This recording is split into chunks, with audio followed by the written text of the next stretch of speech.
സംസാരിക്കുന്നേ? നീ ആരുടെയും പ്രോജക്റ്റ് ചെയ്യാൻ തോന്നുന്നില്ല. നീ എന്തെങ്കിലും കാണിക്കുക. നീ എന്റെ ഗ്രൂപ്പിൽ ലീഡർ. ഇപ്പൊ നീ ആരുടെ ഗ്രൂപ്പ് തട്ടിയിട്ട് അങ്ങനെ കണ്ടില്ലേ?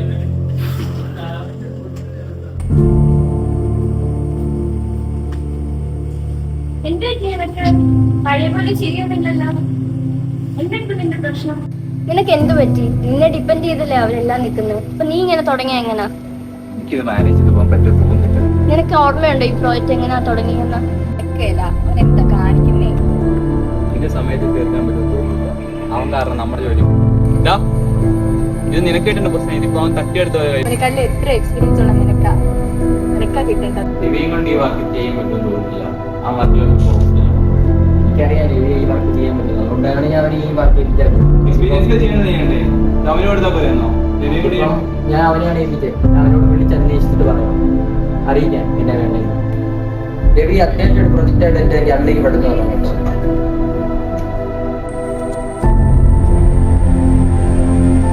എന്താ ഇവിടെ ഇരിക്കുന്നേ?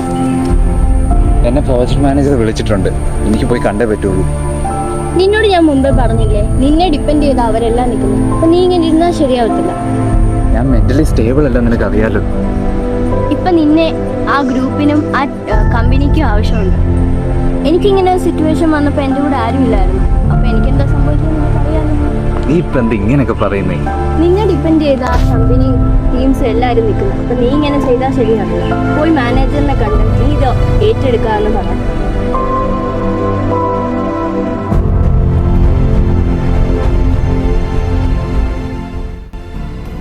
സോ ഇതാണ് നമ്മുടെ പ്രോജക്റ്റ് പോകാൻ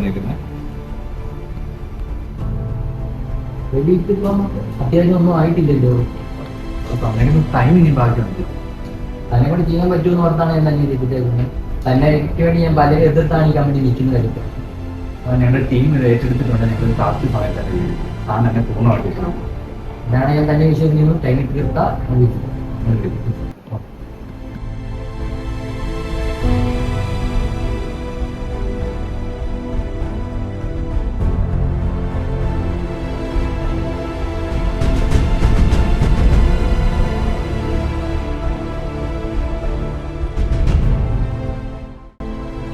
ഈ പ്രൊജക്ട് ഭയങ്കര ഇഷ്ടപ്പെട്ടു. എൻ്റെ കൂടെ വർക്ക് ചെയ്യുന്നവരെല്ലാവരും ഭയങ്കര ഇഷ്ടപ്പെട്ടു. താങ്ക്സ്. ഇനിയുള്ള വർക്കൊക്കെ നമുക്ക് തന്നെ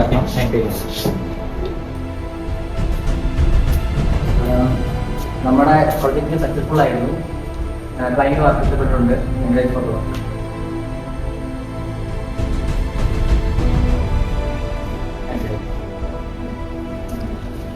ഞാൻ വിചാരിച്ചില്ല.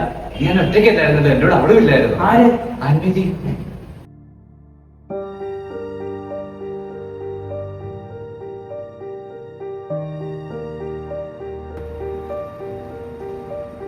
എന്തോ അന്മേരി കാണിച്ചു ചേർക്കുന്നത്.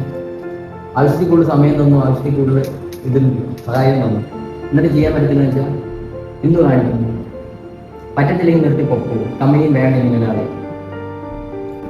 സോറി സാർ, കുറച്ചുകൂടെ വർക്ക് ഭയങ്കര ഹെക്ടിക് ആയിരുന്നു. ഒരു 1 വീക്കും കൂടെ എക്സ്റ്റെൻഡ് ചെയ്ത് തന്നാൽ. ഇനി സമയം തരാൻ പറ്റത്തില്ല. ആവശ്യത്തിൽ കൂടുതൽ സമയം തന്നു. ഇനി നടക്കത്തില്ല. പറ്റത്തില്ല, നിർത്തിക്കോ. വേണ്ട ഇനി ഇങ്ങനെ ഒരാൾ വേണ്ടി company.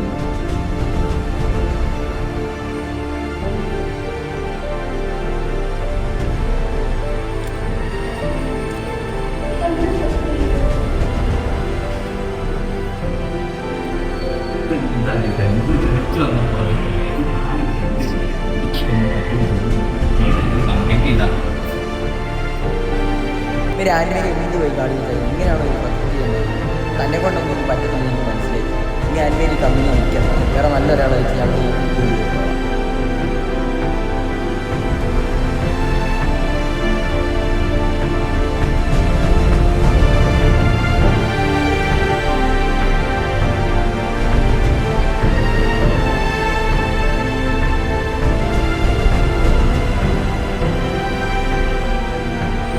We often think the biggest deadline we face is the one on the screen. പക്ഷെ ചിലപ്പോഴൊക്കെ യഥാർത്ഥ deadline ചിലരുടെയൊക്കെ ഓർമ്മകളിലാവാം, ചിലരുടെയൊക്കെ ഭവനങ്ങളിലാവാം. This isn't just about finishing projects. It's about showing up for people. Mental health ആരുടെയും വ്യക്തിപരമായ പ്രശ്നമല്ല, അതൊരു കൂട്ടായ്മയുടെ ഉത്തരവാദിത്തമാണ്. When we fail to be accountable to each other, we create spaces where no one feels safe to fall.